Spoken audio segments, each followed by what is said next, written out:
بسم اللہ الرحمن الرحیم۔ اس دنیا میں کچھ لوگوں کے کارنامے اتنے عظیم ہوتے ہیں کہ انہیں ہمیشہ یاد کیا جاتا ہے۔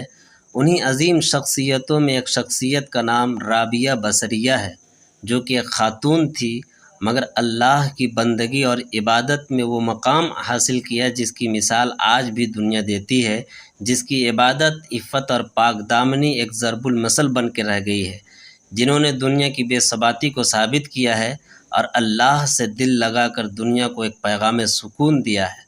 حضرت رابعہ بصریہ کے بارے میں آتا ہے کہ رات کے عشاء کے بعد وہ غسل سے فارغ ہوتی اور اپنے شوہر کی خدمت میں حاضر ہو کر عرض کرتی، میں اللہ کی بارگاہ میں عبادت کرنے کا خواہش مند ہوں، اگر آپ کی اجازت ہو۔ شوہر کی طرف سے اجازت ملنے کے بعد رابعہ بصریہ پوری رات مصلی پہ گزار دیتی۔ سیدہ رابعہ بصریہ شام سے عبادت الہی کو کھڑی ہوتی اور صبح کر دیتی تھی۔ فرمایا کہ ہم خدا کا شکر کس طرح ادا کریں کہ اس نے ہمیں عبادت کرنے کی توفیق دی۔ پھر فرمایا کہ میں اس کے شکر میں کل روزہ رکھوں گی۔ آپ مناجات میں کہتی تھیں کہ اگر قیامت کے دن مجھے دوزخ میں بھیجیے گا تو میں تیرا ایسا بھید ظاہر کر دوں گی جس کی وجہ سے دوزخ مجھ سے 1000 برس کی راہ پر بھاگ جائے گی۔ اور فرماتی، تو نے دنیا میں جو حصہ میرے لیے مقرر کیا ہے اپنے دشمنوں کو دے دے، اور جو حصہ عقبہ میں یعنی آخرت میں میرے لیے رکھا ہے وہ اپنے دوستوں میں بانٹ دے، کیونکہ میرے لیے تو ہی کافی ہے۔ اور فرمایا کہ میں دوزخ کے خوف سے تیری عبادت کروں تو مجھے دوزخ میں جلا، اور اگر جنت کی آرزو کی وجہ سے عبادت کروں تو جنت میں مجھ پر حرام کر دے، اور اگر تجھ سے چاہوں تو اپنا جمال مجھے نصیب کر۔ اور فرمایا، خدا اگر مجھے دوزخ میں بھیجیے گا تو میں فریاد کروں گی کہ میں تجھے دوست رکھا، دوست کے ساتھ یہ معاملہ نہیں کرتا۔ غیب سے آواز آئی، اے رابعہ، تو ہم سے بدگمان نہ ہو، ہم تجھے اپنے دوستوں کے قرب میں جگہ دیں گے تاکہ تو ہم سے بات کر سکے۔ اور فرمایا، خدا میرا کام اور میری آرزو دنیا میں تیری یاد ہے اور آخرت میں تیرا دیدار، آگے تو مالک ہے، جو چاہے کر۔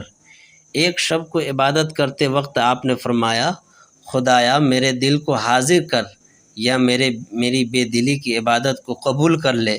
جب آپ کی وفات کا زمانہ قریب ہوا، جو مشائخ آپ کے قریب تھے ان سے آپ نے فرمایا، تم لوگ اٹھ جاؤ اور فرشتوں کے واسطے جگہ خالی کر دو۔